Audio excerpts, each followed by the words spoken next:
एक बार फिर से सभी का बहुत बहुत स्वागत है आपके अपने platform let's learn with Shiven sir पे।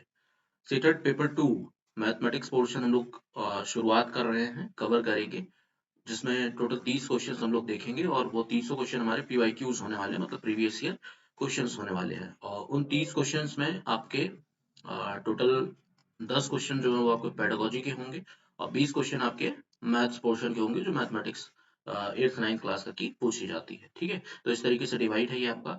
और ये अपना यूट्यूब चैनल है let's learn with Shivesh sir, आप इससे कनेक्ट रह सकते हैं ताकि आपको वीडियोस रेगुलरली मिलती रहे। और अपनी ये टोटल जो कहानी है 30 दिन तक चलेगी, मतलब 30 वीडियो लेक्चर्स आपको 30-30 क्वेश्चंस के साथ देखने को मिलेंगे, जिसमें से आज का दिन जो है वो अपना पहला दिन है। तो बने रहें चैनल के साथ और शुरुआत करते हैं हम लोग अपने पहले वीडियो लेक्चर से और देखते हैं क्वेश्चंस। ओके ठीक है, चलिए पहले क्वेश्चन पे आते हैं। पहले 20 क्वेश्चन जो हम डिस्कस करने वाले हैं वो अपने मैथ्स के पोर्शन के हैं और जो अपना 8th 9th क्लास तक का पूछा जाता है उसके बाद 10 क्वेश्चन हम लोग पेडागोजी का देखेंगे। ठीक है, तो पहला क्वेश्चन देखते हैं। Which of the following statements is true? इनमें से कौन सी बात सत्य है, ये हमें बताना है। Sum of a positive number and a negative number is always zero. ये बात गलत है। गलत इसलिए है क्योंकि इसको हम सिर्फ तभी सही कह सकते हैं जब वो नंबर क्या हो, सेम हो। जैसे अगर कोई a है हमारा नंबर और उसी का जस्ट नेगेटिव अगर हम नंबर लेते हैं और ऐड करते हैं तभी इनका सम क्या आता है, जीरो आता है। अगर हम नंबर डिफरेंट कर दें, जैसे कि हमने यहाँ 2 ले लिया, यहाँ पर -4 ले लिया, तो इनका नंबर जो सम है वो जीरो नहीं आएगा, इसलिए ये बात गलत है। Sum of positive number and a negative number is always zero. It is only true when the numbers are same. ठीक है, एंड सेकंड ऑप्शन है sum of two odd number is always an odd number. ये बात भी गलत है। इसका example आप ले सकते हैं, वन हमारा ऑड नंबर होता है। ठीक है, वन के साथ अगर हमने वन ऐड कर दिया, कितना आ जाएगा, टू आ जाएगा। या डिफरेंट भी लेना चाहें तो अगर वन ले लिया हमने, थ्री ले लिया हमने, तो वन और थ्री का एडिशन कितना हो गया, फोर हो गया। तो दो ऑड नंबर का सम हमेशा ऑड नंबर हो ऐसा जरूरी नहीं है, इसलिए ऑप्शन भी गलत हो गया। तीसरा है sum of two even number is always an even number. ये बात बिल्कुल सही है। आप कोई भी किसी भी तरीके का इवन नंबर ले लें, सेम भी ले सकते हैं, तो आपको यहाँ पे जैसे फोर मिला, आप डिफरेंट ले सकते हैं। 4 + 6 ले लिया तो आपको 10 मिलेगा। 14 + 16 अगर आपने ले लिया तो यहाँ पे आपको 30 मिलेगा। तो ये आपका एक तरीके से इवन नंबर ही मिलेगा, चाहे आप जिस तरीके से संकरा करके देख लें। Product of two prime number is always a prime number. ये बात भी यहाँ पर गलत है, इसलिए इसका एग्जांपल आप समझ सकते हैं। टू हमारा प्राइम नंबर होता है, टू का टू के साथ मल्टीप्लाई करेंगे तो कितना आएगा, फोर आएगा। ठीक है, तो ये हमारा क्या है, प्राइम नंबर नहीं है। या डिफरेंट की बात करें तो टू का अगर हम 5 के साथ मल्टीप्लाई करते हैं, ये दोनों प्राइम है, प्राइम का प्रोडक्ट हमारा क्या आ रहा है, 10 आ रहा है, जो कि हमारा प्राइम नहीं है। तो ये लास्ट ऑप्शन भी आपका गलत होगा। तो पहले क्वेश्चन का तीसरा ऑप्शन हमारा सही है। दूसरे क्वेश्चन पे आते हैं। सेकंड क्वेश्चन कह रहा है हमारा ascending order of the numbers is, इनका असेंडिंग ऑर्डर क्या होगा ये हमें बताना है। तो अगर हम इस नंबर के बारे में बात करें तो हमारा 0.515 लिखा है, इसके बाद हमारा 0.5 लिखा हुआ, तो 500, इसको हम इक्वेट करेंगे डेसिमल के बाद जितने डिजिट्स हैं उनको इक्वेट करने के लिए आप लास्ट में जीरो लगा सकते हैं, जिससे कोई फर्क नहीं पड़ता। ये है 0.06, एक डिजिट बचा तो जीरो मैंने लगा दिया। 0.52 और यहाँ पे एक जीरो लगा दिया। 0.053 ये हो गए। ये सारे नंबर्स हैं, इनमें हमें इंक्रीजिंग ऑर्डर में लिखना है, मतलब सबसे छोटा नंबर हमें सबसे पहले फाइंड आउट करना है। तो जीरो के बाद आप देख सकते हैं यहाँ 5 है, यहाँ 5 है, यहाँ 5 है, इन तीन में 5 है। ये चीजें तो पीछे चली जाएंगी। अब 0.06 और 0.05 में छोटा कौन सा होगा, 0.053, ये आपका छोटा होगा। इससे बड़े की अगर बात करें तो 0.060, ये आपका इससे बड़ा डिजिट आएगा। और अगर इन तीनों में बात करें तो इन तीनों में आपका आएगा 0.500, 0.500, ये हो गया। उसके बाद आएगा 0.515, इससे जो बड़ा आएगा वो आ जाएगा 0.520। ये आपका असेंडिंग ऑर्डर में ऑर्डर बनेगा। तो 0.053 और 0.053 के बाद आपका आएगा 0.06। ठीक है, उसके बाद 0.5 और 0.515, 0.52, ये ऑप्शन आपका सेकंड वाला सही है। ठीक है, थर्ड ऑप्शन क्या था, ये 0.053 है, तो यहाँ पर 0.5 ले आए हैं जस्ट और 0.06 को लास्ट में भेज दिए हैं, ये ऑप्शन गलत माना जाएगा। बाकी भी ऑप्शंस आपके इसी तरीके से गलत होंगे। ठीक है, तो करेक्ट आंसर हमारा सेकंड ऑप्शन है। सेकंड का सेकंड ऑप्शन हमारा सही है। ठीक है, थर्ड क्वेश्चन पे आते हैं। तीसरा क्वेश्चन हमसे पूछा गया वैल्यू ऑफ अंडर रूट या स्क्वायर रूट, ये दे रखा है। इसको सॉल्व करने के लिए हम क्या करेंगे, जीरो पॉइंट कितना जीरो है यहाँ पर, 1 2 3 4 8 1 अपॉन में 1 लिख सकते हैं। यहाँ पर, ठीक है। और अगर इस पॉइंट को यहाँ से हटा दें तो पॉइंट के बाद कितना डिजिट है, 1 2 3 4 5 6, टोटल 6, तो 10 की पावर कितना हो जाएगा नीचे, 6 आ जाएगा। अब अंडर रूट न्यूमरेटर में हमारा 81 आया न्यूमरेटर में, तो 81 का रूट स्क्वायर रूट हम 9 लिखेंगे, और नीचे 10 की पावर 6 अंडर रूट ये स्क्वायर रूट में है, तो ये हमारा बाहर आएगा, तो 10 की पावर 3 में आएगा, ठीक है। अगर इसको सॉल्व करें तो ये हो जाएगा 9 अपॉन 1000, और 1000 से डिवाइड अगर करेंगे तो इससे पहले अगर आप जीरो लगा लें यहाँ पर, पॉइंट यहाँ पर है 9.0 कह सकते हैं, तो 3 डिजिट पहले आएगा यहाँ पर और यहाँ पर, मतलब 0.009 हमारा इसका राइट आंसर होगा, ठीक है, 0.009। तो इस तरीके से आप तीसरा क्वेश्चन सॉल्व किए। फोर्थ क्वेश्चन पे आते हैं। चौथा क्वेश्चन भी हमारा आसान क्वेश्चन है। 6 की पावर -1 -7 की पावर, ये पूरी का पूरा -1 में सीरीज दिया है। इसमें हमें इस्तेमाल करना है, जैसे अगर a की पावर -1 a कोई नंबर है तो इसको हम लोग 1 अपॉन a के फॉर्म में लिख सकते हैं, या 1 अपॉन a है तो उसको a इनवर्स लिखा जा सकता है।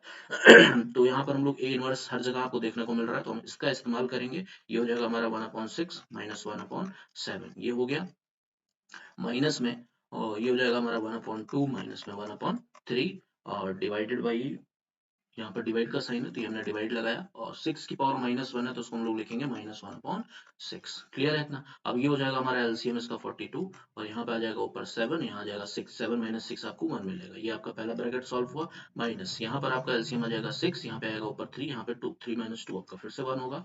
तो ये हो गया, और यहाँ पर 1 मिनट, ये पावर -1 लगी हुई है, इसका भी ध्यान रखिएगा, ठीक है। यहाँ पर भी -1 है, और यहाँ -1 था तो हमने ये चीज कर दी, तो यहाँ -1 आ जाएगा, तो यहाँ पर भी -1 इसके पावर में रहेगा। अब यहाँ पर अगर हम मल्टीप्लाई करते हैं डिवाइड की जगह पर, तो ये क्या होता है अपना इनवर्स हो जाता है, मतलब उल्टा हो जाता है, तो -6 आ गया। अब जो -1 लगा हुआ है पावर में, इसको क्या करेंगे, जैसे समथिंग की पावर -1 है, ठीक है, तो हम लोग उसको क्या लिख सकते हैं, 1 अपॉन सेम थिंग, तो 1 अपॉन में इसको क्या लिखेंगे हम लोग, 1/42 की पावर -1 है, तो इसको हम लोग लिखेंगे 1/42, ये चीज लिखेंगे। और 42 पर चलाएगा तो यहाँ पे आंसर कितना हो जाएगा हमारा, इसका 42 हो जाएगा। तो यहाँ पे हमको देखने को मिलेगा 42, माइनस उसी तरीके से यहाँ पे हमें देखने को मिलेगा 6, और मल्टीप्लाई में क्या है, -6 है। अब इसको अगर सॉल्व करेंगे तो ये हो जाएगा हमारा 42 माइनस माइनस प्लस 36, 6 2 8 और 4 3 7, 78 इसका हमारा करेक्ट आंसर होगा, ठीक है। ये चीज ध्यान रखिएगा, ऊपर भी -1 लगा हुआ है, तो उसका भी यूज हम लोग लास्ट में किए हैं, ठीक। तो आते हैं क्वेश्चन नंबर 5 की तरफ। विच of the following can be HCF and LCM respectively of any two number. दो नंबर्स हमारे पास दिए हैं, इनमें से कौन सा एचसीएफ की बात पहले की गई है और एलसीएम की बात बाद में की गई है, रिस्पेक्टिवली बोल रखा है, मतलब पहला वाला जो यहाँ पे आपको डिजिट मिलेगा वो एचसीएफ होगा, दूसरा वाला आपका जो मिलेगा वो एलसीएम होगा, रिस्पेक्टिवली इसी वजह से लगाया जाता है। तो अगर हम बात करें एलसीएम और एचसीएफ की, तो यहाँ पे हम दो रिलेशन देखने को मिलता है हमें। जो हमारा एलसीएम होता है ये आपका हमेशा बड़ा या बराबर होता है एचसीएफ से, ठीक है। और या फिर दूसरी चीज, एलसीएम जो होता है वो कम्प्लीटली डिविजिबल बाई होता है एचसीएफ से, ठीक है। तो पहली प्रॉपर्टी आपकी ये, दूसरी प्रॉपर्टी आपकी ये, इन दोनों बातों का ध्यान रख के हम इस क्वेश्चन को आराम से सॉल्व कर सकते हैं। तो पहले तो अगर पहले ऑप्शन की बात कर लें तो एलसीएम सेकंड वाला ऑप्शन है, सेकंड वाली डिजिट हमारी बड़ी होनी चाहिए, फर्स्ट वाली छोटी होनी चाहिए। यहाँ पर कर रहा है, यहाँ पर भी कर रहा है, यहाँ पर नहीं कर रहा है, और ना ही नीचे वाले में कर रहा है, तो ये दोनों ऑप्शन तो अपने आप हो गए, क्योंकि एलसीएम यहाँ पर क्या दे रखा है, छोटा दे रखा है एचसीएफ से। तो आते हैं पहले दूसरे ऑप्शन पे। पहले की अगर बात करें तो ये हमारा 372 है, एलसीएम जो है वो कम्प्लीटली डिविजिबल बाई एचसीएफ होता है, तो 21 से अगर इसको डिवाइड करेंगे तो 3 से 7 2 9 3 12, ये हमारा डिविजिबल है। 3 7 21, 3 1 3, 3 2 6, 3 4 12, इसको अगर डिवाइड करेंगे तो 7 1 7 और 5 54, 54 हमारा इसके टेबल में नहीं आता है, ठीक है। 56 आता है, तो ये हमारा पॉइंट में समथिंग करके पॉइंट में आंसर आएगा, मतलब ये हमें एग्जैक्ट वैल्यू नहीं दे रहा है, ठीक है, एग्जैक्ट वैल्यू, या फिर हम इसको कह सकते हैं इंटीग्रल वैल्यू हमको नहीं मिल रही है, ठीक है, क्योंकि कंप्लीटली डिविजिबल का मतलब होता है हमको रिमाइंडर में कोई भी इंटीजर मिलेगा, ठीक है, पॉजिटिव इंटीजर। तो यहाँ हमारा पहला ऑप्शन गलत हो गया, सेकंड ही ऑप्शन बचा वो सही होगा, और क्यों सही होगा उसके बारे में भी बात कर लेते हैं। 342 डिवाइडेड बाई 38, अगर इसको करेंगे कैंसिल आउट 2 से तो ये जाएगा 19, ऊपर अगर कैंसिल करेंगे 2 1 2 और 2 7 14, 2 1 2। अब ये वापस से अगर हम इसको काटेंगे तो ये हमारा आ जाएगा 9 9 से 81, 9 9 टाइम्स जाएगा, ठीक है, 19 9 से, क्योंकि 9 9 से कितना हो गया, 81 का 1 कैरी 8, 9 1 9 और 8 17, 170, मतलब 19 9 आ रहा है। 9 हमारा एक क्या है, पॉजिटिव इंटीजर है, रिमाइंडर जो कि आया है, तो यहाँ पर कंप्लीटली डिविजिबल है, इस वजह से हमारा सेकंड ऑप्शन करेक्ट होगा, ठीक है। क्वेश्चन नंबर नेक्स्ट आते हैं 6 पे। 60% of 400 plus K percent of 280 is equals to 296, K की वैल्यू निकालनी है, सिंपल क्वेश्चन है। 60% लिखा हुआ है, परसेंट की जगह पे हम लोग 1/100 लगाते हैं, ठीक है। ऑफ का मतलब भी यहाँ पर इनटू होता है, और ये 400 लिखा हुआ है, सिंपली वही करना है जो मैं बता रहा हूँ। के परसेंट है, परसेंट की जगह पे आप 1/100 लगाएंगे और ऑफ की जगह पर फिर से मल्टीप्लाई, तो ये हो जाएगा 280 और इज इक्वल्स टू कितना आ गया 296 आ गया। ठीक है, यहाँ पे 2 जीरो आपके इन 2 जीरो से कैंसिल आउट हो जाएंगे, यहाँ पे एक जीरो से कैंसिल होगा और ये आपका आ गया 6 4 24 240 प्लस में यहाँ पर आ जाएगा 28 के अपॉन 10, 28 के अपॉन 10 इज इक्वल्स टू 296। यहाँ पे एलसीएम लेंगे तो 10 आएगा, ऊपर 10 का मल्टीप्लाई होगा, ये हो गया 2400 और प्लस में 28 के और के 10 नीचे डिनोमिनेटर में था उधर चला जाएगा तो ये हो जाएगा 2960। तो यहाँ से 28 के आप कितना लिखेंगे 2960 माइनस 2400, के की वैल्यू यहाँ से कितनी आ जाएगी, इनको सब्ट्रैक्ट करेंगे तो ये हो गया 0, 6 में 0 6 और 9 में 4 5, 2 में ये 0 आ जाएगा अपॉन में 28। अब 28 टू जा कितना होता है 56 होता है, तो ये हो जाएगा 2, वही हो गया 0। के की वैल्यू यहाँ से कितनी आ गई 20 आ गई। क्लियर है, तो के की वैल्यू होगी 20, मतलब ऑप्शन नंबर 2 आपका करेक्ट आंसर है। नेक्स्ट आते हैं क्वेश्चन नंबर 7 पे। On subtracting this from sum of this and this, पहले तो हम इसको मल्टीप्लाई कर लेते हैं, a का मल्टीप्लिकेशन b माइनस 4 के साथ। एक मिनट, अगर यहाँ पे हम बात करते हैं a का b माइनस 4 के साथ प्लस में 3 का b माइनस 4 के साथ मल्टीप्लाई करते हैं तो ये हो जाएगा ab, और a का इसके साथ करेंगे तो माइनस 4a हो जाएगा, प्लस में 3b हो जाएगा और प्लस माइनस माइनस 4 3 12 हो जाएगा। ठीक है, ये इसका मल्टीप्लिकेशन आ गया यहाँ पर, और हमें इन दोनों को ऐड करना है, मतलब हमें इस क्वांटिटी में ऐड करना है 4a minus 7ab minus 4b minus 5। Clear है, अब इनको ऐड करते हैं तो ab का पार्ट हमारा ab के साथ ऐड होगा, मतलब ab माइनस 7ab मतलब माइनस का 6ab आ गया। क्लियर है, एक अगर इसकी बात करते हैं तो माइनस 4a प्लस 4a ये आपका कैंसिल आउट हो जाएगा, प्लस 3b और माइनस 4b आपका माइनस b बचेगा, और माइनस का 12 माइनस का 5 आपका माइनस का 17 आ जाएगा। तो ये आपका इनका एडिशन आ रहा है। ठीक है, इन दोनों का एडिशन हमारे पास ये आया है और बोला गया है सब्ट्रैक्ट हमको इसको करना है इसमें से, मतलब माइनस का 6ab माइनस का b माइनस का 17, इस पूरे में से हमको सब्ट्रैक्ट करना है ये वाला पार्ट 12a माइनस 9ab और माइनस का 2। क्लियर है, अब यहाँ पे 6ab की बात करें तो ये हो गया minus 6ab minus minus plus 9ab, तो यहाँ पे आ जाएगा 3ab। क्लियर है, माइनस बी, वहां पर बी है नहीं तो ये minus B as it is ऐसे रहेगा, माइनस 17 और कांस्टेंट में हमारे पास प्लस 2 आएगा तो ये हो जाएगा माइनस का 15। अब यहाँ पर बचा हमारे पास माइनस का 12a। ठीक है, ए बी का हो गया था हमारा, माइनस 2 का हो गया था हमारा, तो ये हमारे पास आंसर आ रहा है। अब इसमें से ऑप्शन देख लेते हैं, 3ab पॉजिटिव में माइनस बी माइनस 15 माइनस 12 है, थर्ड ऑप्शन आपका इसका करेक्ट आंसर होगा। चलिए अगले क्वेश्चन पे आते हैं। If 4 pipes of same type can fill a tank in 2 hour 15 minutes, then how much time will 5 pipe of same type take to fill the tank? अच्छा देखिए, ये सबसे पहली बात मैं अगर बताऊं आपको तो टाइम एंड वर्क चैप्टर होता है, वो आपको 8th class time and work, तो ये आपको देखने को मिल जाएगा 8th या 9th के बुक में। ठीक है, उस चैप्टर का क्वेश्चन है और उसमें भी कई टाइप बनते हैं, उसमें से ये पाइप का क्वेश्चन आपसे पूछा गया है। तो दो तरीके हैं इसको सॉल्व करने के, एक तो आपका बुकिश मेथड हो गया लेकिन वो लेंदी जाएगा, तो आपको शॉर्टकट तरीके का ध्यान रखना है। ठीक है, तो शॉर्टकट तरीका मैं बता रहा हूँ, लेकिन एक चीज यहाँ पर ये ध्यान रखने वाली है कि सिर्फ पाइप के क्वेश्चंस में लगेगा शॉर्टकट। ठीक है, पाइप के क्वेश्चंस में हर जगह आप नहीं लगाएंगे। ठीक है, वरना गलत होगा तो उसकी जिम्मेदारी आपकी खुद होगी। तो यही बात मैंने यहाँ पर लिखी है, पॉइंट आउट की है कि इस पाइप के लिए होगा, और शॉर्टकट तरीका क्या है, P1 इंटू में T1 इज इक्वल्स टू में P2 इंटू में T2। जहां पर P1 की अगर बात करें तो जो पहली बार हमारी जो पाइप ली जा रही है जितना समय लग रहा है वो P1 T1 है, और दोबारा जब उसी टैंक को फिल करने की बात की जा रही है, पाइप बढ़ाई गई घटाई गई, उसमें जो समय लगेगा वो आपका P2 T2 है, जिसमें जो निकालना होगा उसको x मान लेंगे, बाकी जो चीजें दी होंगी उनको हम यहाँ पर same as it is note down करेंगे। तो पहली बार में हमारे पास 4 पाइप थी और टोटल टाइम कितना लग रहा था 2 घंटा 15 मिनट, अगर इसको मिनट में कन्वर्ट करें तो 120 और 15 135, आपका टोटल 135 मिनट लग रहा है। और पाइप सेकंड टाइम की बात करें, then how much time will 5 pipe of same type take, तो 5 यहाँ पे पाइप कितनी हो जाएगी 5 हो जाएगी, और टाइम हमसे पूछा गया था इसको हम लोग x मान लेते हैं, तो x इज इक्वल्स टू यहाँ से कितना हो जाएगा 4 इंटू में 135 और अपॉन में आ जाएगा नीचे 5, तो ये हो गया 5 2 जा 10 और 3 5 7 जा 35। 27 इंटू 4 आ रहा है, तो यहाँ से आप इसको x इज इक्वल्स टू लिख सकते हैं 7 4 जा 28 का 8 कैरी 2 4 2 जा 8 2 10 108 मिनट। और 108 मिनट को हम ऑप्शन में देख लेते हैं। इसमें आवर में दिया हुआ है, तो 108 मिनट में 2 घंटे की बात तो नहीं हो रही है, तो 120 मिनट होते हैं। 1 घंटा 55 मिनट भी नहीं है इसमें।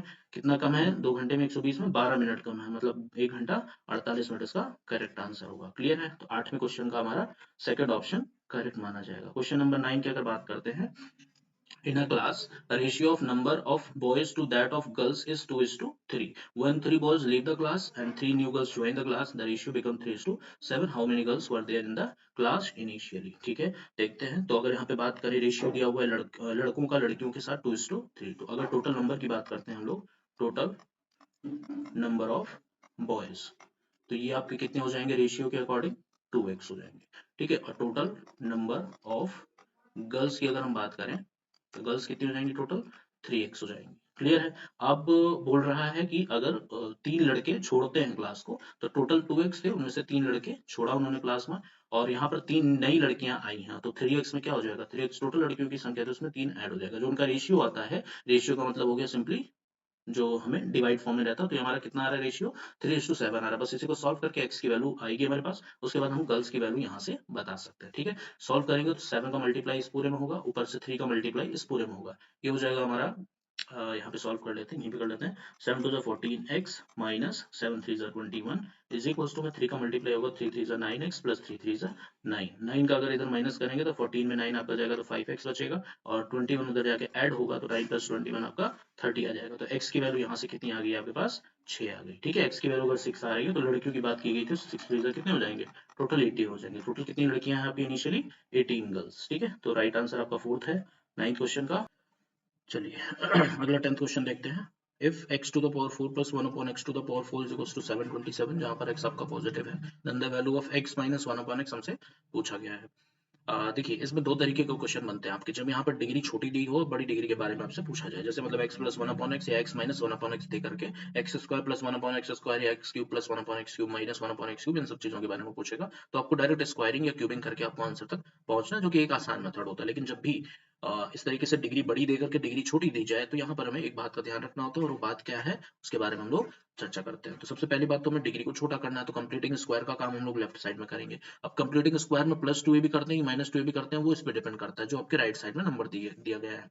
माइनस 2a भी करने पे या प्लस 2a भी करने पे यहाँ पे स्क्वायर बनना चाहिए। तो माइनस अगर करते हैं तो 725 बनेगा, प्लस करते हैं तो 729 बनेगा, जिसमें से 729 स्क्वायर होता है, इसलिए हम लोगों को ये क्लियर है कि हम लोग यहाँ पर एडिशन करेंगे। क्लियर है? लेफ्ट साइड में अगर कंप्लीटिंग स्क्वायर करते हैं, तो ये हो जाएगा हमारा एक्स स्क्वायर का होल स्क्वायर प्लस में 1 अपॉन एक्स स्क्वायर का होल स्क्वायर, ये हो गया ए स्क्वायर बी स्क्वायर, और यहाँ पे हम लोग करेंगे प्लस 2a भी, मतलब plus 2।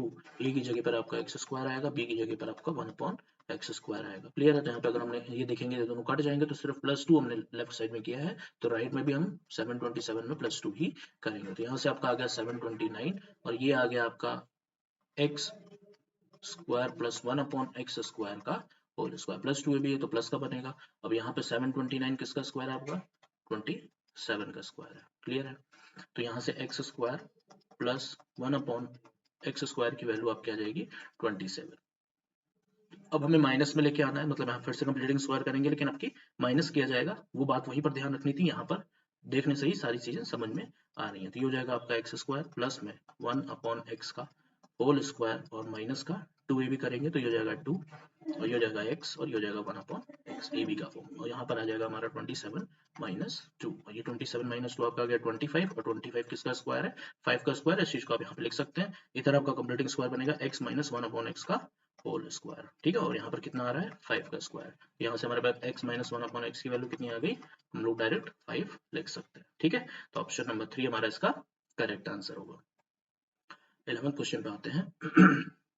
How many triangles can be drawn having its angle as 30 degree 40 degree and 110 degree? पहले तो इसको चेक कर लेते हैं क्या ये 180 बन रहा है, तो 4 3 7 70 डिग्री और 100, ये हमारा टोटल ओवरऑल 180 डिग्री बन रहा है। तो ट्रायंगल हम बना सकते हैं। कितना ट्रायंगल बना सकते हैं? इनफाइनाइटली मैनी ट्रायंगल्स बना सकते हैं। क्यों? क्योंकि हमने सिमिलर ट्रायंगल्स का कॉन्सेप्ट पढ़ा है, सिमिलर ट्रायंगल्स का। ठीक है, सिमिलर ट्रायंगल्स में क्या चीजें होती हैं? कि आप सेम जो भी एंगल आपका बना हुआ है एंगल ABC, आप उसी एंगल का उससे बड़ा एक ट्रायंगल बना सकते हैं। ठीक है, तो उससे भी बड़ा बना सकते हैं। ऐसे करते हुए आप बहुत बड़े बड़े बड़े जैसे बनाते जाएंगे, इन्फिनिटली मैनी ट्रायंगल्स आपके सामने देखने को मिलेंगे। क्वेश्चन नंबर 12 की बात करते हैं। ठीक है, in triangle ABC and triangle PQR ये सारी चीजें दी हुई हैं। विच of the following is true. Congruency पता करनी है, तो इस क्वेश्चन को करने के लिए आप सिंपली जो भी ट्रायंगल दिया हुआ है, जो भी उनकी लेंथ और एंगल दिए हुए हैं, आप उनको ड्रॉ करें। ये आपका हो जाएगा ABC और यहाँ पे आपका आ जाएगा PQR। ठीक है, PQR। तो यहाँ पर हमारे पास AB की वैल्यू 3.1 सेंटीमीटर दी हुई है और AC की वैल्यू आपकी 4.5 सेंटीमीटर है और PR आपका दिया हुआ है 3.1 सेंटीमीटर। QR आपका दिया हुआ है 4.5 सेंटीमीटर। एंगल PRQ आपको दिया हुआ है 60 डिग्री, ये आपका है 60 डिग्री। ठीक है, और BAC आपका दिया हुआ है 60 डिग्री।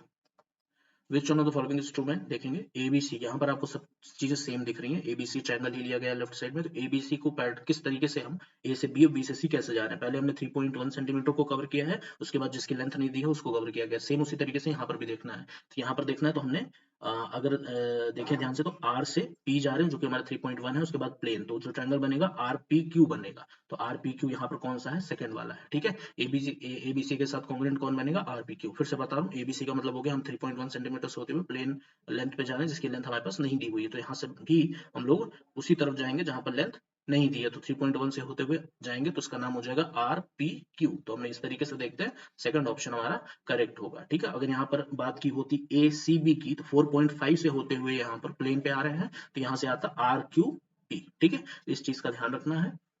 हो गया क्वेश्चन नंबर 12 हमारा। क्वेश्चन नंबर 13 पे आते हैं। In triangle ABC side BC is produced to a point D, side CA बनाते चलते हैं, डायग्राम को बनाते चलते हैं, फिर बात करेंगे। ये हो गया हमारा,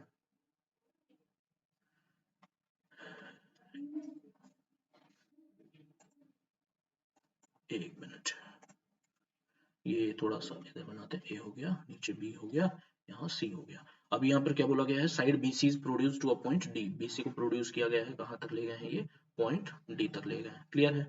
and side CA is produced to a point E, CA को प्रोड्यूस किया गया है भैया E तक। ठीक है, यहाँ पे E बना लेते हैं। और इफ BAE, एंगल BAE आपका 115 डिग्री दिया हुआ है, ये आपका हो गया 115 डिग्री। ठीक है, एंगल ACD आपका दिया हुआ है 104 डिग्री, ये आपका दिया हुआ है 104 डिग्री। Then which of the two angles, angle ABC इनमें से ये वाला और BAC मतलब ये वाला angle is larger and by how much, इन दोनों में एंगल में कौन सा बड़ा है और कितना बड़ा है, ये चीज देखना। तो फाइंड आउट करना पड़ेगा। अगर ये लीनियर पेयर बनेंगे हमारे, अगर ये 115 है तो ये हमारा बन जाएगा 65 डिग्री, पहली बात तो क्लियर हो गई। ये अगर 104 है तो ये हमारा लीनियर पेयर से बन जाएगा 76 डिग्री। क्लियर है। अब एंगल सम प्रॉपर्टी अगर ABC में लगाते हैं तो तीनों एंगल का सम कितना होना चाहिए, 180 डिग्री होना चाहिए। मतलब angle B plus 65 plus 76 degree is equals to 180 degree. Clear है। तो यहाँ से एंगल B कितना आ जाएगा हमारा 180 डिग्री माइनस, और ये हो गया 6 5 11 और कैरी 1 7 6 13 141 आ रहा है। तो यहाँ से अगर कैंसिल आउट करेंगे तो जाएगा 39 डिग्री। क्लियर है, 39 नहीं होगा, पास लेना 9। ठीक है, तो यहाँ से हमारा B एंगल कितना आ गया 39 डिग्री आ गया। इन दोनों में कंपेयर करने के लिए बोला गया था, तो कौन किससे कितना बड़ा है, तो 65 39 सब्ट्रैक्ट करेंगे, 15 में 9 जाएगा और ये हो गया हमारा 15 में 9 9 6 बचेगा और यहाँ पे आ जाएगा 4 में 5 में 3 2 26 डिग्री। और एंगल A बड़ा है तो BAC की बात हो रही है, BAC 26 डिग्री से question number option number third हमारा करेक्ट होगा। क्लियर है। आते हैं क्वेश्चन नंबर 14 पे। The sides of a triangle are 3 centimetre 4 centimetre and x plus 1 centimetre. एक मिनट दीजिएगा। ठीक है, where x is an integer then x take the value from 0 to 6 cm, 1 to 6 1 to 5 4। अब इसके लिए क्या करना है, देखिए फ्रॉम दे रखा है कि यहाँ से यहाँ तक इसकी जो x की वैल्यू है वो हमारी अटेन करेगी या वहां तक जाएगी, इस बारे में हम पता कर सकते हैं एक प्रॉपर्टी से।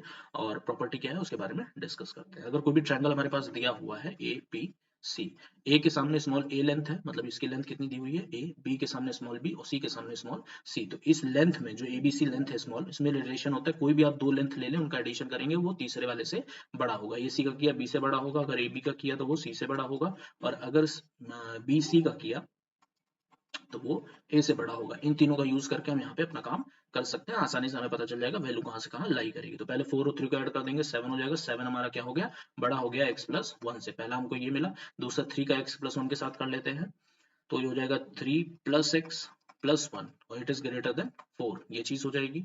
और 4 का एक बार करेंगे तो ये हो जाएगा 4 प्लस x प्लस 1 और ये ग्रेटर देन हो जाएगा 3। पहले वाले को सॉल्व करेंगे तो यहाँ से हमारे पास आएगा x, यहाँ से +1 है, यहाँ -1 करेंगे, यहाँ भी -1 होगा, तो 7 - 1 6 आ जाएगा, ठीक है। और x लेस देन 6 मतलब x लेस देन 6, पहली प्रॉपर्टी हमको यहाँ से ये मिली, x लेस देन 6 होना चाहिए। और यहाँ से क्या मिलेगा, 3 + 1 4, यहाँ भी 4 है, 0 हो जाएगा, तो ये हो गया x ग्रेटर देन 0। और यहाँ से आ जाएगा 4 + 1 5, दोनों तरफ -5 करेंगे तो यहाँ पर आ जाएगा 3 - 5 -2, यहाँ पर आ गया x greater than -2, x greater than -2, x greater than 0, x less than 6। तो यहाँ से हमारे पास आएगा 0 हमें लेना ही है क्योंकि उससे बड़ा होना चाहिए, 1 to 6, 1 to 6 6 नहीं लेना है, 1 to 5, 1 to 5 हमारा ऑप्शन सही होगा क्योंकि 0 से बड़ा होना चाहिए और 6 से छोटा होना चाहिए, ठीक है। तो ऑप्शन नंबर 3 हमारा इसका करेक्ट आंसर होगा। आइए नेक्स्ट पे आते हैं, क्वेश्चन नंबर 15 पे। Angles of a quadrilateral are in the ratio 3:5:4:6, then sum of the smallest and the greatest angle of the quadrilateral is। Ratio दिया हुआ है, तो सीधी सी बात है, अगर एंगल की बात करें तो पहला एंगल हमारा 3x बनेगा, फिर 5x बनेगा, फिर 4x बनेगा और एक 6x बनेगा। सारे एंगल्स हमारे हो गए और इन एंगल्स को हम ऐड करते हैं, इनका सम करते हैं, तो ये किसके इक्वल होगा, 360 डिग्री के इक्वल होगा, ठीक है। और ये कितना हो जाएगा, 5 3 8 4 12 12 6 18, 18x हो जाएगा। 18x is equal to 360 degree, तो x इज इक्वल टू आपका यहाँ से आ जाएगा 360 अपॉन में 18, तो ये हो गया 18 20। x की वैल्यू कितनी आ गई, यहाँ से 20 डिग्री आ गई, ठीक है, x की वैल्यू 20 आ गई। अब स्मॉलेस्ट आपका है 3x और ग्रेटेस्ट आपका है 6x, इनका सम पूछा गया था, sum of the smallest and greatest angle. तो स्मॉलेस्ट की अगर बात करेंगे तो ये हो गया हमारा 3 to the 6 60 डिग्री, प्लस में अगर ग्रेटेस्ट की बात करेंगे तो 6x मतलब 6 to the 120 डिग्री, तो 120 + 60 की बात करेंगे तो 6 2 8 हो जाएगा हमारा 180 डिग्री। पहला ऑप्शन हमारा करेक्ट होगा, ठीक है। क्वेश्चन नंबर 16 पे आते हैं। The length of a hall is 60 meter, ठीक है, breadth is 32 meter and height is 8 meter, area of one of its longer wall in meter square is। Diagram पे बात कर लेते हैं, ठीक है।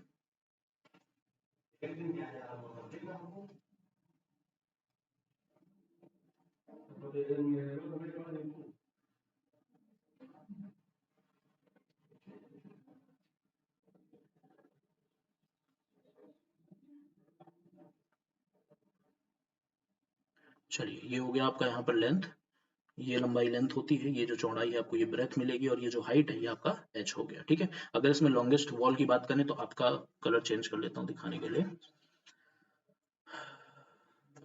देखिए यहाँ पर आपको ये जो आप देख रहे हैं ये वाली वॉल, ये आपकी लॉन्गेस्ट है, ठीक है यहाँ पर। और सेम इसी के पीछे आपको देखने को मिलेगी, ये आपके ये भी सेम उसी एरिया की उसी लेंथ की, ये भी लॉन्गेस्ट वॉल मानी जाएगी। तो अगर हम आगे वाली की बात करते हैं, इस वाली की बात करते हैं, तो इसकी एरिया की बात की जा रही है, ठीक है। तो एरिया यहाँ पे क्या है, ये एक रेक्टेंगल है, रेक्टेंगल में लेंथ एल है और ब्रेथ क्या है, एच है। तो हम इसका एरिया की बात करेंगे तो एल इंटू एच की बात आएगी। तो एल कितना है हमारा 60 है और एच कितना है हमारा 8 है, और 8 6 48 मतलब 480 मीटर स्क्वायर इसका एरिया हो जाएगा इस पार्ट का, ठीक है, आगे वाले वॉल का। तो इसका जो ऑप्शन आएगा थर्ड वाला सही आएगा, ठीक है, 480 metre square. Question number next आते हैं 17 पे, एक मिनट। चलिए question number 17, the volume in centimeter cube of a cylinder whose base diameter is 8 centimeter and height is 7/8 of the base radius is। इतना वॉल्यूम क्या होगा, वॉल्यूम पूछा गया है बेस डायमीटर, डायमीटर मतलब वो दिया हुआ है 8 सेंटीमीटर, क्लियर है, तो रेडियस आपका हो जाएगा 4 सेंटीमीटर, ठीक है। हाइट आपको दी हुई है 7/8 टाइम्स बेस रेडियस के, रेडियस आपका 4 आ चुका है, तो हो जाएगा 4 2 8 मतलब h आपका आ गया 7/2 सेंटीमीटर, क्लियर है। तो ये हो गया 7/2 सेंटीमीटर, रेडियस आपका ये है। अगर वॉल्यूम की बात करते हैं तो वॉल्यूम होता है पाई आर स्क्वायर एच, और पाई की वैल्यू यहाँ से आ जाएगी 22.7 इंटू में आर स्क्वायर की बात करेंगे तो 16 हो जाएगा आर का स्क्वायर, एच की बात करेंगे तो हो जाएगा 7/2, तो ये हो गया आपका 11 और ये हो गया आपका 7 से 7 कैंसिल हो गया, 16 1 16 का 6 कैरी 1, 16 1 16 और 1 17 176 सेंटीमीटर क्यूब, ये आपका आंसर होगा ऑप्शन नंबर सेकंड, ठीक है। क्वेश्चन नंबर 17 कंप्लीट हुआ। 18 पे आते हैं। The cost of painting a cube on all the faces at a rate of 3 per centimeter square is 1152. What is the length of its edge in centimeter? देखिए simple सा question है, कोई भी एक क्यूब है हमारे पास, उसकी सारी फेसेस को पेंट किया जा रहा है, मतलब उसके टोटल सरफेस एरिया की बात कर रहे हैं, जो भी इसका एरिया आएगा टोटल सरफेस एरिया, उतना एरिया पेंट किया जा रहा है। और टोटल सरफेस एरिया क्यूब का होता है 6a स्क्वायर, जहां पर a उसकी लेंथ होती है साइड की, ठीक है। और यहाँ पे अगर बात करें, पैसा ये ले रहा है 1 सेंटीमीटर स्क्वायर का, टोटल 3 रुपए, ठीक है। और टोटल कॉस्ट कितनी ली जा रही है उस टोटल पेंट करने को, तो टोटल कॉस्ट हमारे पास दी है 1152 रुपीज। क्लियर है? तो चलिए अब इन सब चीजों पे बात करते हैं। इतना टोटल सेंटीमीटर स्क्वायर एरिया हमारा पेंट होना है। अगर 1 सेंटीमीटर स्क्वायर का 3 रुपए ले रहा है, तो 6a स्क्वायर सेंटीमीटर स्क्वायर का कितना लेगा, 6a स्क्वायर इंटू में 3, मतलब कितना ले रहा है ये 18a स्क्वायर रुपीज लिया जा रहा है। और टोटल कॉस्ट इसने ली कितनी है, 1152, मतलब 18a square is equals to 1152 आपका आएगा। तो a स्क्वायर यहाँ से कितना आ गया 1152 और अपॉन में 18। आपको अगर इसको डिवाइड करना होगा तो 2 2 4 5 4 9 3 से डिवाइड होगा, 3 6 18, 3 3 जा 9, 2 आएगा, 3 8 जा 24 और 3 4 जा 12। 6 से अगर कैंसिल आउट करेंगे तो 6 6 जा 36, 2 बचेगा, 6 4 जा 24। a स्क्वायर आपका 64 आ रहा है, तो a is equals two plus minus 8 आपका आएगा, ठीक है। तो माइनस की बात नहीं की गई है, प्लस की गई है, क्योंकि एज है, लेंथ पॉजिटिव होता है, तो ए की वैल्यू हमारे पास 8 आएगी। क्वेश्चन नंबर 19 पे आते हैं। ये अपना क्वेश्चन नंबर 19 है। क्लियर है? The median of numbers this is k। In numbers का मीडियन k है। इफ 10 इज रिप्लेस्ड बाय 1, 10 को अगर 1 से रिप्लेस कराया जाता है, then new median is r, नया मीडियन हमारा जो आएगा वो r आएगा, then the value of k minus r। Simple सा है, इस पर भी देख लीजिए। पहले मीडियन निकालने के लिए क्या करते हैं, इंक्रीजिंग ऑर्डर में इसको लिखते हैं। तो सबसे पहले आपको 1 देखने को मिल रहा है, फिर 2 है, फिर 3 है, 4 आपका है नहीं, 5 हो गया, 6 आपको देखने को नहीं मिल रहा है, 7 हो गया, 8 आपका 2 टाइम्स दिख रहा है, 9 भी आपका नहीं है, 10। टोटल कितने डिजिट्स ऑब्जर्वेशन होगी, 1 2 3 4 और 4 8। यहाँ पर कितनी है, 4 और 4 8, मतलब सही है। अब इनके अगर मीडियन की बात करें, इवन है, मीडियन दो तरीके से निकलता है, ठीक है। यहाँ पर मैं थोड़ा सा क्लियर कर दूं इस टॉपिक को। मीडियन आपका दो तरीके से निकलता है। जब टोटल नंबर ऑफ ऑब्जर्वेशन, जिसको हम n कहते हैं, वो अगर ऑड है तो क्या होगा, और टोटल नंबर ऑफ ऑब्जर्वेशन अगर आपकी इवन है तो क्या होगा। ऑड होने पे आपको एक मीडियन मिलेगा, और फॉर्मूला आप यूज करेंगे वहां पर n प्लस 1 बाई 2 का। n plus 1 by 2th observation जो आपकी आएगी, ये ऑब्जर्वेशन, वो आपकी क्या होगी, मीडियन होगी। क्लियर है? ऑब्जर्वेशन। अब यहाँ पर इवन में आपको दो देखने को मिलेंगे, ऑड में आपको एक मीडियन देखने को मिलता है, इवन में आपको दो मीडियन देखने को मिलता है। एक होता है n बाई 2th ऑब्जर्वेशन, ठीक है, 2th ऑब्जर्वेशन, और एक होता है n by 2 plus 1th observation. यहाँ पर 1 आएगा प्लस 1th ऑब्जर्वेशन। क्लियर है? और उसमें भी जब दो मीडियन आएंगे तो इन दोनों का क्या करते हैं हम लोग, n बाई 2 का जो भी नंबर आता है, यहाँ पर जो भी नंबर आएगा, मान लीजिए a आ रहा है और यहाँ पर इसका b आ रहा है, तो इन दोनों को ऐड करके डिवाइडेड बाई 2 करेंगे, तो हमारे पास जो भी एक नंबर c टाइप का अगर आता है, जो भी मानते हैं उसको हम, ये हमारा एक मीडियन माना जाएगा। क्लियर है? तो यहाँ पर हम देख सकते हैं टोटल नंबर ऑफ ऑब्जर्वेशन 8 है, इवन है, तो यहाँ पे दो मीडियन आएगा। पहले तो आप 8 बाई 2 करेंगे, मतलब 4, फोर्थ ऑब्जर्वेशन 1 2 3 4, और पांचवा ऑब्जर्वेशन 4 और 5 2 आएंगे, और इनका सम करेंगे 5 प्लस 7 डिवाइडेड बाई 2 करेंगे, तो ये हमारा ओरिजिनल मीन होगा। तो 7 5 12 बटे 2, मतलब 6 आपकी मीन आएगी, जो कि आपको यहाँ पर k दिया हुआ। तो k की वैल्यू आपको कितनी मिल गई, 6 मिल गई। अब इन्होंने कहा है 10 को रिप्लेस किया, मतलब 10 को हटा दिया 1 से, तो 1 यहाँ पे 2 टाइम्स रिपीट हो रहा है, तो उनको जो नया मीडियन मिला वो r मिला। अभी भी ऑब्जर्वेशन टोटल 8 है। अब ये है कि अपना प्लेस चेंज कर लेगा, मतलब चौथा ऑब्जर्वेशन जो है वो 3 है, पांचवा ऑब्जर्वेशन 5 है, तो 5 3 कितना हो गया 8, और डिवाइडेड बाई यहाँ पर कितना कर देंगे हम लोग 2, ठीक है। तो ये हो गया 4, और ये किसकी वैल्यू है, r। जैसे यहाँ पे निकाला था सेम उसी तरीके से हमने यहाँ पे निकाला है, और k माइनस r की वैल्यू पूछेगी, मतलब 6 माइनस 4 करेंगे तो 6 माइनस 4 हमारे पास कितना आएगा, 2 आएगा। क्लियर है? तो आंसर हमारा क्या हो जाएगा, फोर्थ वाला हो जाएगा। नेक्स्ट आते हैं क्वेश्चन नंबर 20 पे। N integer is chosen from, एक मिनट दीजिएगा, चलिए। An integer is chosen from integers 1 to 100 at random. What is the probability that it is not divisible by 7? Not divisible by 7 में इस पे क्या करना है, जैसे आप 1 से 100 तक अगर ये बोला जाए कि वो नंबर्स निकालिए जो 7 से डिविजिबल नहीं है, और वो नंबर्स निकालिए जो 7 से डिविजिबल है, तो यहाँ पर जो भी इवेंट की बात हो रही है, डिविजिबल और नॉट डिविजिबल की बात हो रही है, ठीक है। एक हो गया डिविजिबल और एक हो गया नॉट डिविजिबल। इन दोनों को अगर हम ऐड करेंगे इन दोनों की प्रोबेबिलिटी को ऐड करेंगे, डिविजिबिलिटी की प्रोबेबिलिटी को और नॉट डिविजिबिलिटी की प्रोबेबिलिटी को अगर हम ऐड करते हैं तो इसको हमेशा हमें क्या मिलेगा, 1 मिलेगा। ठीक है, मतलब टोटल जो प्रोबेबिलिटी आने वाली है दोनों कंडीशंस की मिला के वो हमेशा क्या रहने वाली है, 1 रहने वाली है। अब हमारे लिए आसान क्या है, डिविजिबिलिटी निकालना कि नॉट डिविजिबिलिटी निकालना। आसान हमारे लिए है कि कौन कौन से नंबर 7 से डिविजिबल है वो निकाल लें और 1 में से उनको माइनस कर दें तो प्रोबेबिलिटी ऑफ नॉट डिविजिबिलिटी हमारे पास आ जाएगी। क्लियर है। अब डिविजिबल कौन कौन से वो कैसे करेंगे, तो पहले तो 7 की टेबल लिख दीजिए आप, 7 2 14, 21, 28, 35, 42, 49 और 56 और 63, 70। पहले तो ये हो गए हमारे 10। ठीक है, और उसके बाद आ जाएगा 77, 77 के बाद आ गया आपका 84, 84 के बाद आपका आ गया 91, 91 के बाद आ गया आपका 98। 4 लोग नीचे आ गए। टोटल ऑब्जर्वेशंस कितनी है यहाँ पे, मतलब टोटल कितने लोग आ रहे हैं, 10 और 4 14 आउट ऑफ 100। 14 लोग ऐसे हैं 100 में से जो कि डिविजिबल हैं 7 से। ठीक है, तो हमारे लिए निकालना भी यही आसान था, तो हम क्या करेंगे यहाँ पे, प्रोबेबिलिटी ऑफ नॉट डिविजिबिलिटी की अगर बात करें तो probability of not divisibility 1 minus probability of divisibility कर देंगे। ये हो जाएगा 1 माइनस 14 अपॉन 100। अगर इसको सॉल्व करेंगे तो ये हमारा आ गया 100 और ये हो जाएगा 100 माइनस 14। 100 माइनस 14 आपका कितना हो जाएगा, 86। क्लियर है, सॉल्व करेंगे तो हो जाएगा 2 4 जा 8, 2 3 जा 6 और ये हो जाएगा 50, 43 अपॉन 50 आपका इसका करेक्ट आंसर होगा। ठीक, अब आते हैं हम लोग अपने अगले पार्ट पे, पेडागोजी पार्ट पे। ठीक है, क्वेश्चन नंबर 21 से यहाँ से आपकी शुरुआत हो रही है मैथ्स पेडागोजी। क्लियर है, अगले 10 क्वेश्चन हम लोग जो देखेंगे वो अपने पेडागोजी पे देखेंगे। चलिए शुरू करते हैं, एक मिनट दीजिएगा। चलिए सही है। Which of the following represent a correct sequence to develop the concept of pattern?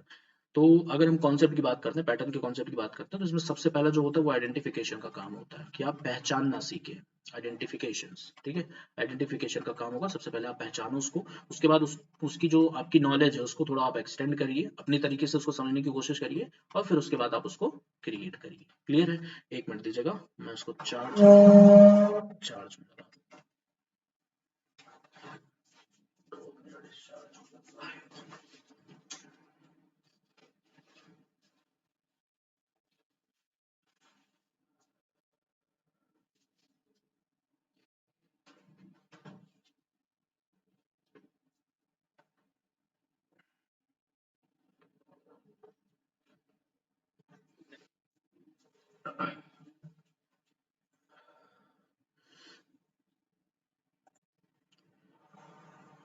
एक मिनट दीजिएगा।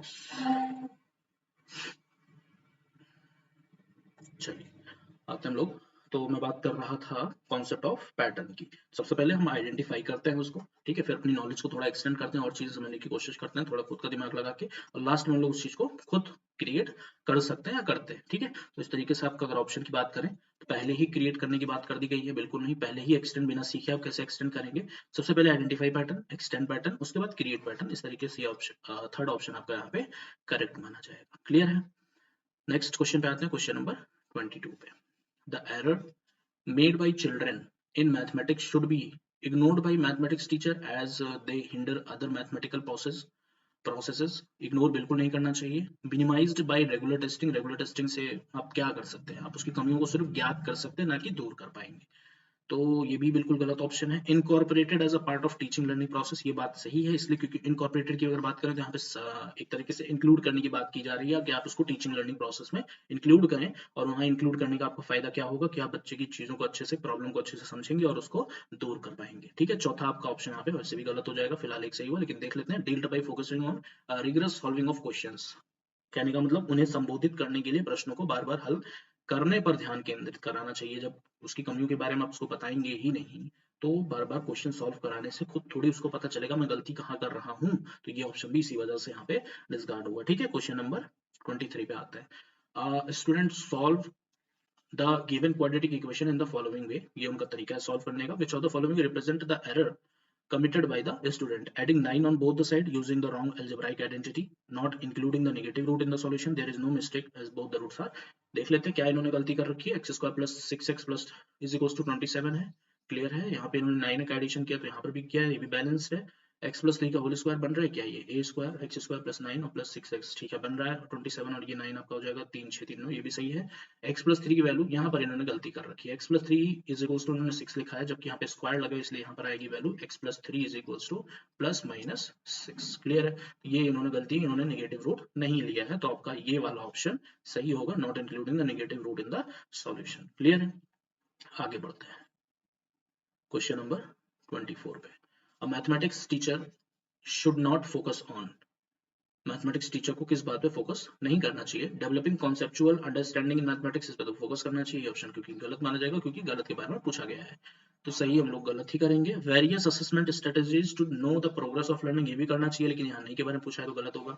Misconceptions developed by the student in mathematics, इसमें भी फोकस करना चाहिए, नॉट फोकस की बात की गई। Only solving problem in mathematics, सिर्फ उसको प्रॉब्लम सॉल्व करवाएं, इस बात पे उनको फोकस नहीं करना चाहिए, तो 24 का फोर्थ ऑप्शन आपका करेक्ट। आते हैं नेक्स्ट क्वेश्चन 25 पे। A teacher ask the student in her mathematics class to give solution for the following two problems.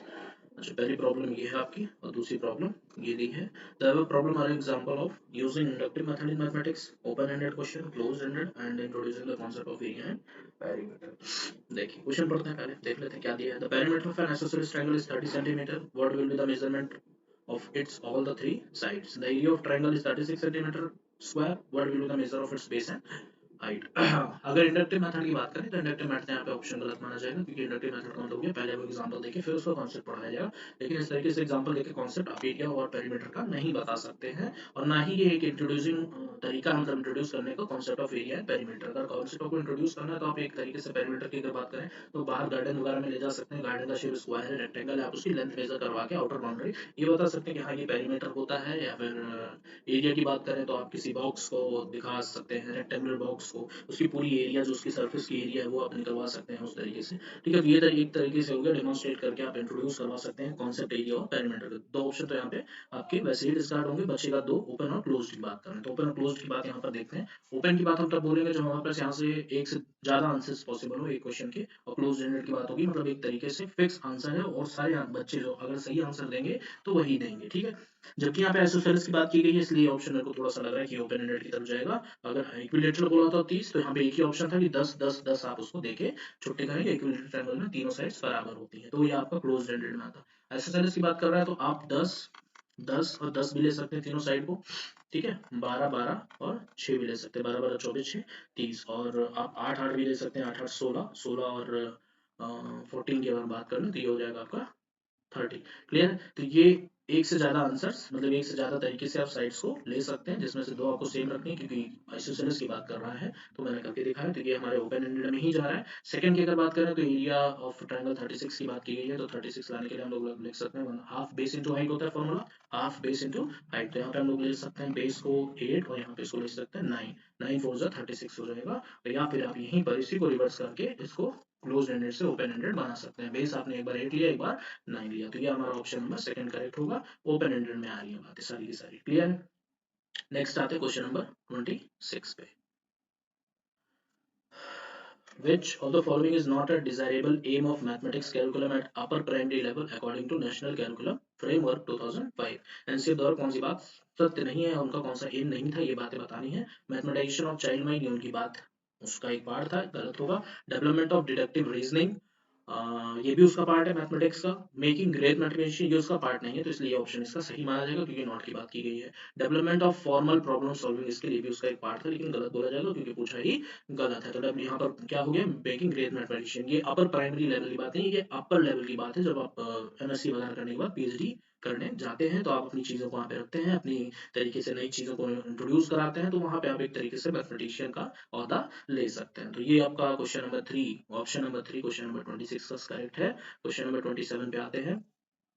A teacher collected a lot of advertisements from newspaper and magazine on sale and discount. Sale और discount पे वो जो भी उनके पास cutting newspapers थे वो लेके आते हैं on many items and showed them in his mathematics classroom. The most appropriate purpose of this activity is to make a student understand the real life application of percentage, percentage की बात हुई नहीं क्योंकि सेल और discount की बात कर रहा है। लेकिन थोड़ी देर में देखते हैं और ऑप्शन देखते हैं, to make the class enjoyable and interesting after solving many problem, नहीं ये बात नहीं, उनको फिर और चीजें दिखानी थी, सेल डिस्काउंट से ऐसा कुछ नहीं होने वाला। To identify gifted student in his class, ये भी नहीं बात सही है। To show student the importance of reading newspaper, sale और डिस्काउंट से आप कौन सा न्यूज़पेपर रीड करवा सकते हैं, यहाँ परसेंटेज की बात हो रही है, तो ऑप्शन नंबर 1 हम इसका करेक्ट ऑप्शन कह सकते हैं।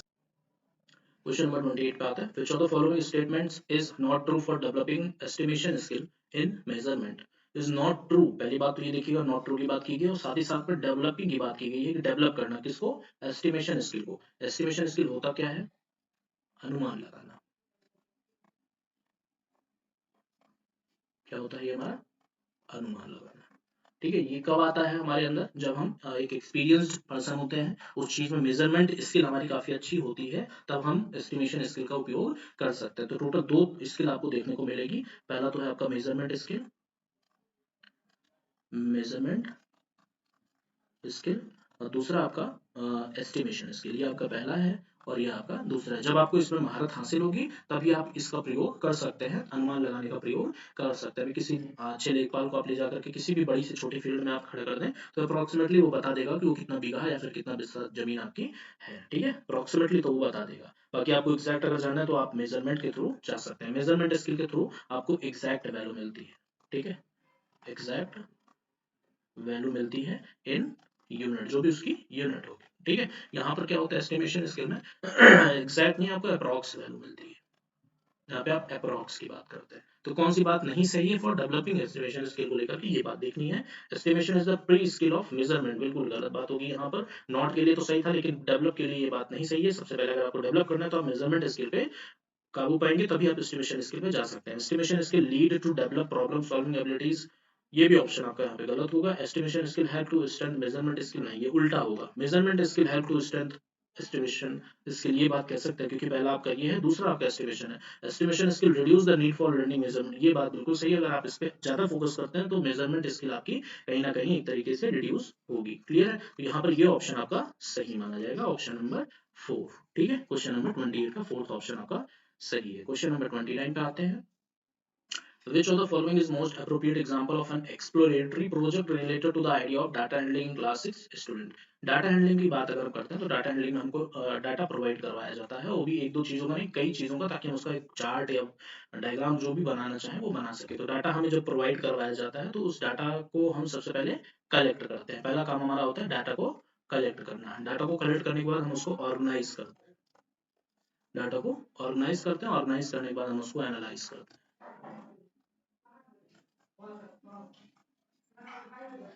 ठीक है, ठीक बात कहते हैं, सॉरी माफ करिएगा। ठीक है, तो ये आपका टोटल 3 तरीके से डाटा को, डाटा हैंडलिंग में आप इन 3 तरीकों से काम को कर सकते हैं। तो पहला ऑप्शन आता है teacher tells the student to measure their own height and record the findings. खुद की हाइट करने पे आपके पास सिंपली, जैसे मैंने देखा तो मेरी 169 170 सेंटीमीटर हाइट है, तो इसके अकॉर्डिंग हम अगर बात करें तो ये एक सिंगल डाटा से हम क्या ही डाटा कलेक्ट करके और क्या ही हम उसका उसको ऑर्गेनाइज या फिर एनालाइज कर पाएंगे, इसलिए ये ऑप्शन यहाँ पे आपका गलत माना जाएगा। Student collect data on time spend by them in various daily activities and then organise and analyse the data, ये ऑप्शन बिल्कुल सत्य है। इसके according student make different type of pictogram and pie chart and display, ये बिल्कुल नहीं, पहले तो यही प्रोसीजर है, कलेक्ट करिए डाटा को, ऑर्गेनाइज करिए, एनालाइज करिए। Student are made to learn data handling using computers, ये बात भी बिल्कुल गलत है। कंप्यूटर का यूज हम लोग जरूरत पड़ने पर लास्ट में करते हैं। Question number 30 last, question number 30 पे आते हैं, ये 30वां है हमारा। ठीक है, which among the following is or are the most appropriate tool या tools for assessing open-ended problem in mathematics? open-ended problem की बात की गई है जिसमें एक से ज्यादा तरीकों से अपने विचारों को रखा जा सकता है, डिफरेंट डिफरेंट होगी।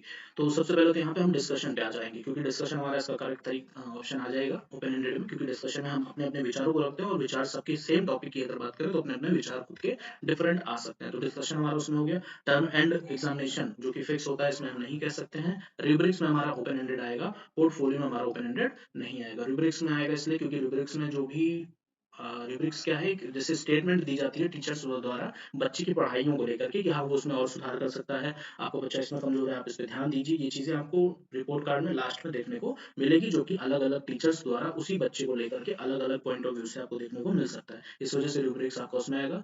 पोर्टफोलियो क्या है, पोर्टफोलियो होता है जो बच्चों द्वारा लास्ट में एंड में एक फाइल टाइप का बनाया जाता है, तो वो सबके लिए सेम होता है। टीचर बता देता है कि आप पर्टिकुलर टॉपिक पे चीजों को बनाइए, और बनाने के लिए एक्सपेरिमेंट जैसे केमिस्ट्री या फिजिक्स की बात कर लें तो उसमें एक्सपेरिमेंट करना होता है। एक्सपेरिमेंट में सबका क्या होता है, सेम चीज़ लेनी होती है, सेम स्केल पे मेजरमेंट करना होता है, सेम उसका रिजल्ट आता है, तो ये चीज़ हमारा क्या आ जाता है, क्लोज्ड एंडेड में आएगा, तो पोर्टफोलियो में हमारा इसका ऑप्शन नहीं माना जाएगा। तो इस तरीके से ऑप्शन नंबर बी एंड सी हमारा इसका ठीक है। तो इसके साथ हमारा 30 क्वेश्चन की जो सीरीज थी अपनी समाप्त होती है, खत्म होती है। ठीक है, बहुत बहुत धन्यवाद सभी का। और अगर वीडियो पसंद आई हो तो उसको लाइक शेयर सब्सक्राइब करें, ज़्यादा से ज़्यादा लोगों के बीच शेयर करें उसे। और फिर मिलते हैं नेक्स्ट वीडियो लेक्चर में हम लोग अपने नए 30 क्वेश्चंस के साथ। तब तक के लिए बहुत बहुत धन्यवाद।